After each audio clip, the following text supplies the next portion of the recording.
Bapa di dalam surga, kami mengucap syukur untuk setiap pujian dan penyembahan yang senantiasa boleh dinaikkan dari kota Sion. Kami mengucap syukur Tuhan, Engkau yang memeliharakan Tuhan. Buat setiap kami Tuhan, senantiasa boleh melakukan pujian dan penyembahan ini dengan hati yang percaya akan Engkau Tuhan. Dengan hati yang sungguh-sungguh Tuhan, ingin meninggikan Engkau dan memuliakan Engkau Tuhan. Terima kasih kami mengucap syukur dalam nama Tuhan Yesus. Shalom saudara-saudara, saya beri judul menolak untuk menyerah, bukan menolak untuk berserah.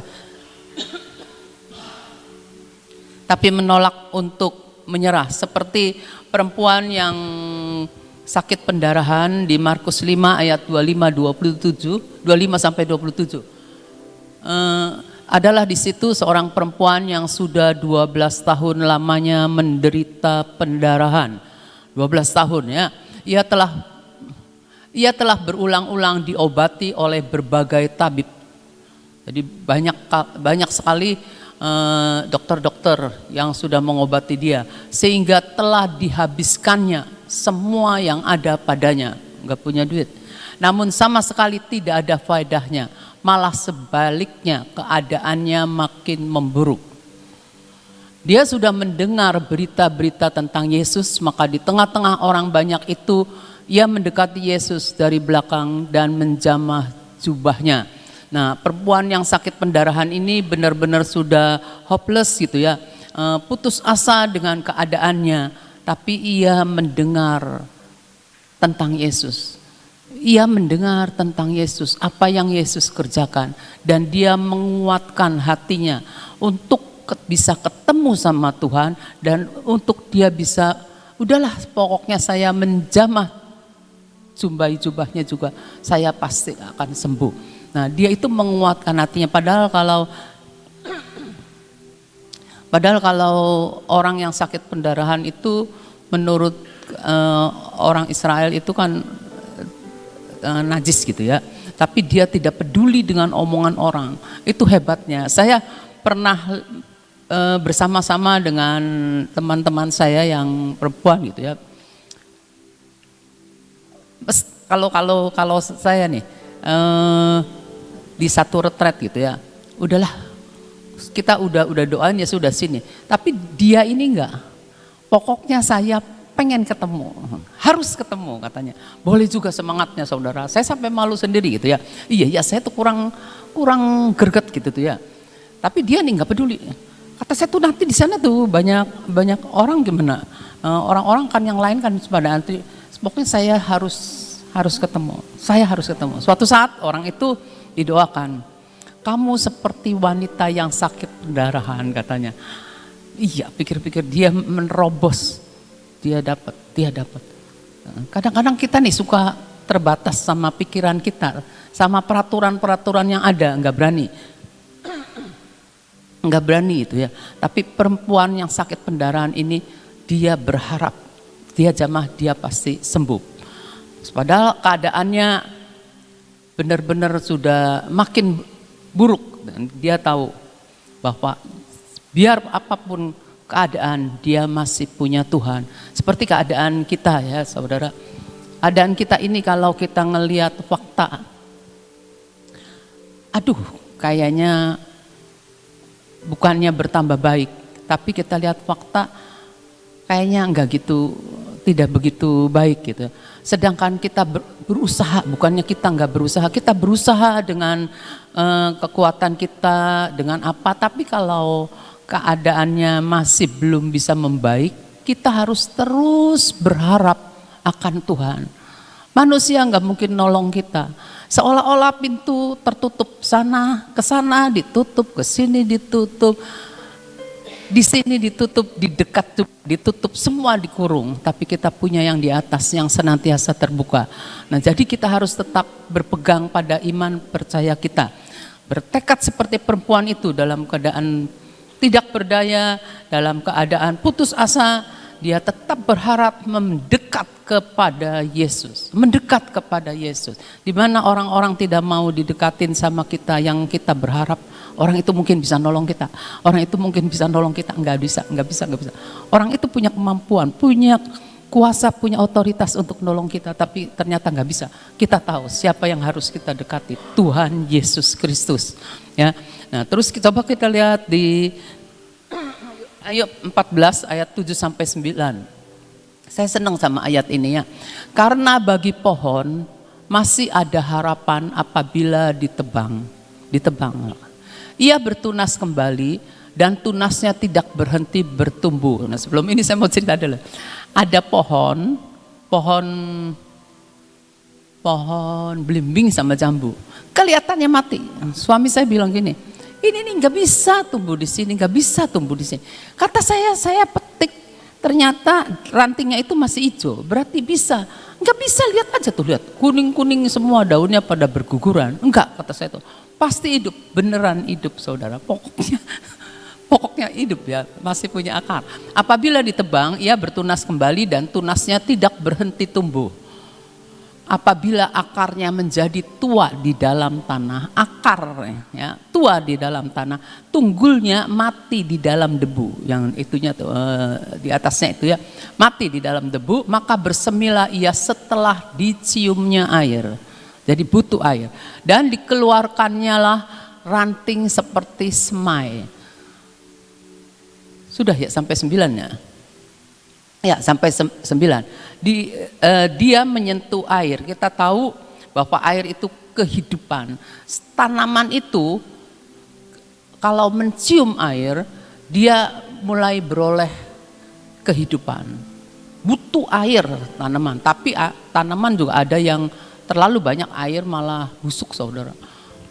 Malah busuk gitu. Jadi kita harus memindahkan tanaman itu di tempat yang lain. Tapi kita tahu pohon itu butuh air. Kita ini adalah pohon.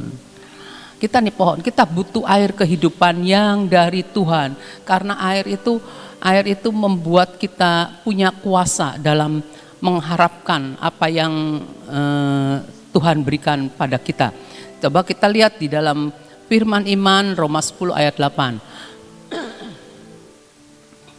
Tetapi apakah katanya ini? Firman itu dekat kepadamu, yakni di dalam mulutmu dan di dalam hatimu. Jadi kita harus punya firman terus menerus di dalam hati kita. Menyimpan firman itu dalam hati kita. Itulah firman iman yang kami beritakan. Firman iman, firman Tuhan yang berfirman. Iman, dasar dari segala sesuatu yang kita harapkan dan bukti dari segala sesuatu yang belum kita lihat. Kita harapkan apa? Kita harapkan hidup kita tenang, hidup kita berkecukupan. Nah, tapi kita ini punya iman. Nah, bukti dari segala sesuatu, kita nih belum lihat bukti bahwa hidup kita berkelimpahan. Yesus datang dalam hidup kita, memberi suatu kehidupan yang berkelimpahan. Jangan soal jasmani saja, tapi kelimpahan yang dari Tuhan itu banyak segi. Nomor 1 adalah hatinya limpah dengan pengucapan syukur, limpah dengan kebaikan, limpah dengan segala sesuatu yang sebenarnya dunia butuhkan, tapi banyak kala tidak mengerti ya. Nah, kita harus mulai mengharapkan janji-janji firman Tuhan. Supaya kita ini mengucapkannya, mendeklarasikannya dan tetap berpegang sampai kapanpun. Dan kita butuh atmosfer untuk kehidupan rohani kita ini bisa bertumbuh. Tanaman kan butuh atmosfer juga di sekelilingnya gitu ya. Kita juga butuh saudara-saudara seiman untuk bisa membangun kita. Ketika kita lagi drop, kita lagi down, kalau kita pergi ngumpul sama orang-orang yang bukan dengan anak Tuhan, cuma memberikan asumsi dan bukan solusi, kita makin drop. Jadi kita tahu pada siapa kita harus datang, kepada anak-anak Tuhan yang punya firman iman di dalam hidupnya. Dia ngomong, kita terima, kita serap. Aku terima Tuhan. Terus kita juga ikut memperkatakan, kita percaya, jadi itu, pegang itu ya. Sekarang kalau kita lihat Yesaya 60 ayat 1 sampai 3. Ini juga berlaku buat kita yang dalam keadaan katakanlah terpuruk, bangkitlah menjadi teranglah.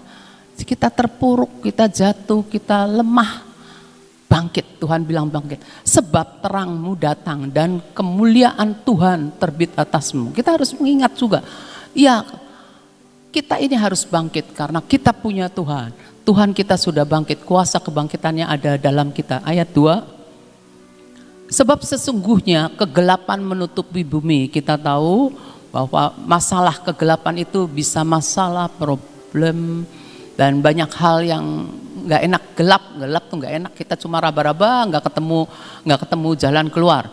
Dan kekelaman menutupi bangsa-bangsa, tetapi terang Tuhan terbit atasmu. Jadi atas pribadi-pribadi orang yang punya Tuhan, yang punya Yesus.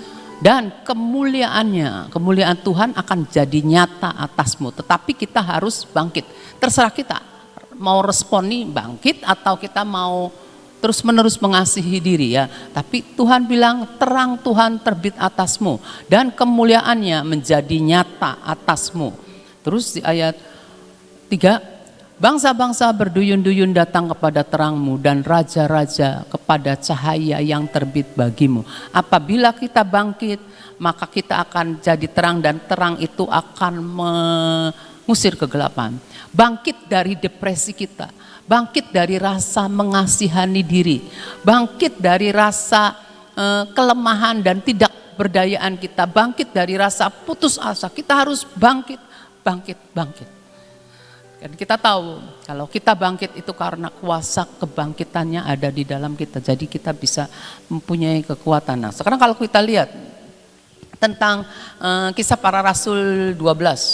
Kisah para rasul 12 itu Herodes menyuruh membunuh akan Yakobus, saudara daripada Yohanes ya. Herodes itu menahan Petrus dan dipenjara. Petrus dipenjara, tapi jemaat-jemaat mendoakan Petrus. Nah, Petrus itu tidur di antara dua penjaga ya. Tiba-tiba berdirilah, nah ini belum. Petrus tidur di antara dua prajurit terbelenggu dengan dua rantai. Tapi Petrus itu dikunjungi malaikat ya. Tiba-tiba berdirilah seorang malaikat Tuhan dekat Petrus. Dan cahaya bersinar dalam ruang itu. Malaikat itu menepuk Petrus untuk membangunkannya. Katanya, bangunlah segera. Maka gugurlah rantai itu dari tangan Petrus. Suatu yang supranatural terjadi. Lalu kata malaikat itu kepadanya, ikat pinggangmu, kenakanlah sepatumu. Ia pun berbuat demikian. Lalu malaikat itu berkata kepadanya, kenakanlah jubahmu dan ikutlah aku.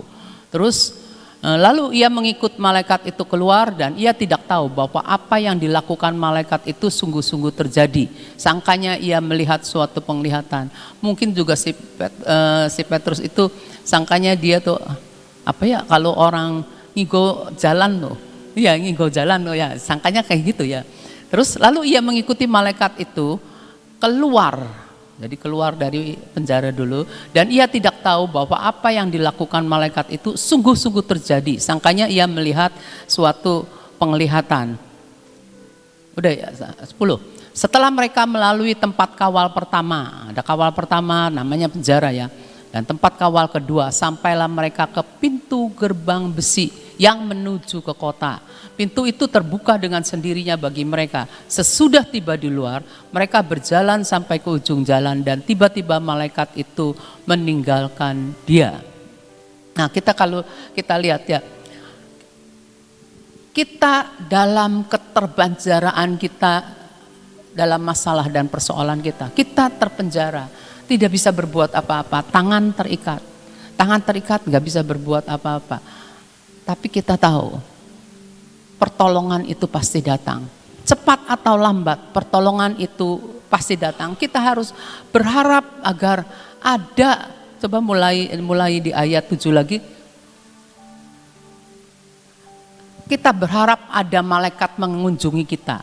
Ada cahaya bersinar ya dalam ruang itu. Jadi malaikat itu berharap. Dulu malaikat terjadi bisa membangunkan akan Petrus yang tidur.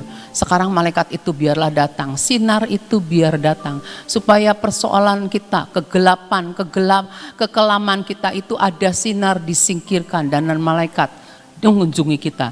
Kalau malaikat mengunjungi kita, maka kita tahu hadirat Tuhan itu sanggup merubuhkan gunung-gunung persoalan kita. Hadirat Tuhan itu sanggup mengguncangkan pintu-pintu penjara, pintu-pintu penjara supaya terbuka. Ya, kita berharap itu terjadi dalam kegelapan penjara, dalam putus asanya kita ini. Yang terjadi dalam hidup ini, biarlah kiranya Tuhan itu datang. Ketika Tuhan dalam penciptaan di kejadian itu kan, di kejadian penciptaan dunia ya, keadaan gelap gulita dan Tuhan itu berfirman, jadilah terang, maka terang itu jadi. Jadi ketika kita dalam kegelapan, ketika kita ada dalam persoalan, mulut kita, kuasa perkataan Tuhan taruhkan dalam mulut kita. Kita berkata-kata, karena kita percaya kegelapan tidak dapat menguasai saya. Sekarang saya putus asa, tapi saya tahu Yesus itu jalan. Kalau saya berjalan menuruti apa yang Tuhan katakan, maka semua pintu-pintu akan terbuka. Kami butuh Tuhan, kami butuh Tuhan. Perkatakan firman. Yang diperkatakan firman, jangan memperkatakan persoalan lagi. Ya kita butuh, kita bisa curhat sama orang-orang terdekat yang kita percayai. Tapi jangan terus menerus ngomongin persoalan itu lagi gitu. Jangan ya, kita ucapkan firman ya. Kita harapkan Roh Kudus itu melayang-layang di atas kegelapan. Kan Roh Kudus waktu penciptaan itu, Roh Tuhan itu melayang-layang di atas kegelapan dan Tuhan berfirman. Nah, dan maka kita ini dalam menghadapi akan masalah persoalan kita tahu ada Roh Kudus senantiasa menyertai kita. Kita bisa memperkatakan firman apa ya. Kita harapkan cahaya itu bersinar seperti yang datang ke Petrus di dalam penjara keputusasaan. Kita putus asa, saya berharap sinar Tuhan, sinar kemuliaan Tuhan, malaikat Tuhan hadir bercahaya di tempat ini sehingga semua ketidakberdayaan kita karena kita dirantai itu terputuskan, rantai-rantai terlepas ya. Pintu penjara bisa terbuka ya. Pintu gerbang kota terbuka juga. Kita tahu pintu gerbang itu adalah lambang otoritas ya.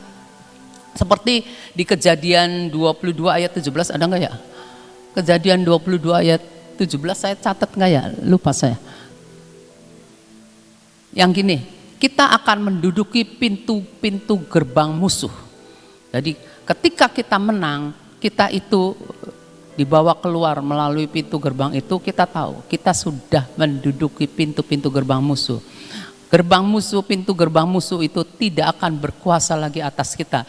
Seperti Tuhan katakan, di atas batu karang ini aku akan mendirikan jemaatku, di mana alam maut tidak akan menguasainya. Di atas batu karang, jadi dengan firman Tuhan ngomong, kalau kamu percaya, kamu berdiri di atas firmanku, maka firman Tuhan itu akan terjadi. Bahwa semua gerbang maut, pintu gerbang maut itu tidak akan menguasai kita. Masalah tidak akan dapat menguasai kita. Kalau kita percaya dan kita berpegang pada firman, tidak akan dapat menguasai kita. Walaupun pada waktu mengatakan masalah masih ada, kita tetap perkatakan. Kita tetap berharap karena firman itu yang ngomong. Tuhan itu berkuasa untuk melakukan firman-Nya asal kita percaya, asal kita mau. Perkatakan seperti itu ya. Pintu gerbang alam maut tidak akan menguasainya. Tuhan akan mendirikan gerejanya. Nah, gerejanya itu siapa? Kita loh. Gereja Gehur besar ya. Gerejanya itu kita, bukan gereja denominasi. Kita nih sebenarnya diberikan kuasa dan otoritas sama Tuhan. Untuk menginjak ular kalajengking, untuk menahan musuh, untuk mengusir musuh keluar dari pintu gerbang. Dengan kekuatan siapa? Dengan kekuatan yang Tuhan berikan pada kita. Kalau tidak bisa dengan kekuatan sendiri, Tuhan sudah berikan kepada kita, kita tinggal mempraktekkan. memperkatakannya. Terus kalau kita menghadapi orang-orang yang istilahnya kaku beku gitu ya, kita ini ngadepin masalah, kita ini ngadepin orang yang istilahnya badek bahasa Indonesia, susah lah diomonginnya gitu ya, badek lah pokoknya sih. Kita bisa berdoa, pintu ini yang sudah tertutup bagi Tuhan tidak tertutup. Pintu yang tertutup walaupun berabad-abad lamanya, seperti di Mazmur kalau nggak salah ya, biar masuk Raja kemuliaan Yesus. Tuhan, Kau tahu hati yang beku ini Tuhan, dalam nama Tuhan Yesus aku buka. Pintu hati ini dibuka Tuhan. Kalau bisa didobrak Tuhan, masuk Engkau Tuhan, supaya Engkau masuk Tuhan. Biasanya pintu yang tertutup itu karena terlalu lama tidak bisa melihat jawaban dari doa, kecewa gitu ya. Jadi kecewa gitu ya. Tapi kita mau berkata, tidak ada lagi kekecewaan. Pintu yang sudah tertutup terbuka Tuhan, terbuka. Kita berdoa supaya hal-hal itu terjadi. Dan kita sebagai anak-anak Tuhan, kita juga harus mengingat bahwa kita ini harus terbuka di hadapan Tuhan. Semua yang aspek dalam hidup kita, aspek hidup kita ini terbuka di hadapan Tuhan. Tuhan, kami mau membuka supaya Engkau yang masuk. Bukan dunia yang masuk, tapi Raja kemuliaan itu masuk dalam setiap aspek kehidupan kita. Itu aja yang bisa saya bagikan. Puji nama Tuhan. Kita akan langsung pengurapan ya.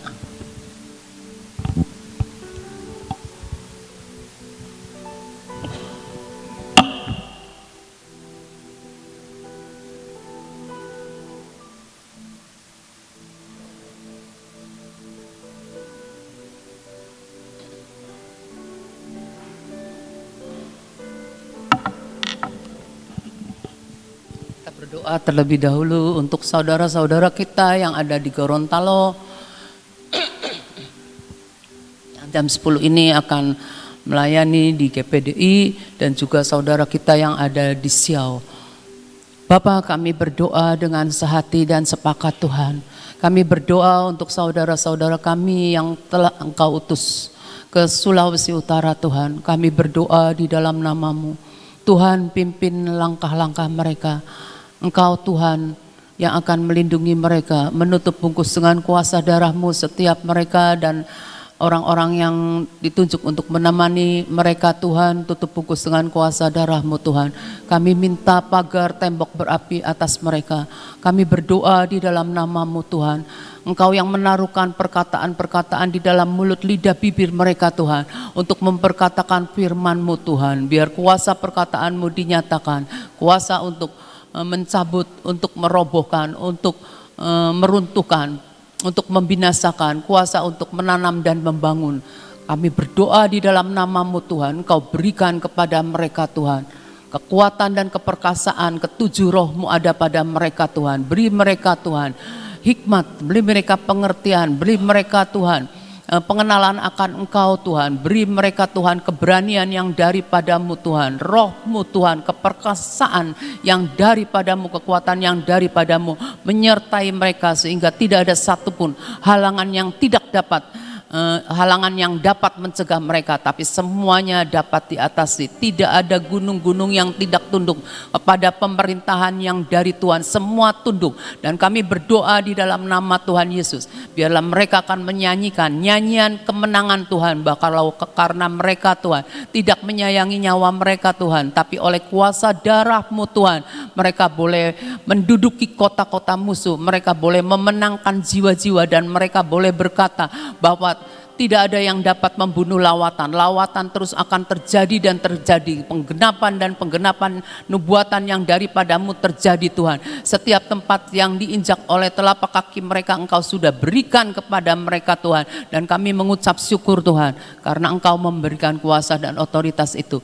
Terima kasih Tuhan, kami mengucap syukur Tuhan, terima kasih. Kami berdoa di dalam nama-Mu, setiap tindakan profetik yang akan mereka lakukan di dalam nama Tuhan Yesus Kristus. Semua mantra tendung sihir tidak mampu untuk menjamah mereka di dalam nama Tuhan Yesus Kristus. Kami minta perlindungan-Mu yang ekstra Tuhan.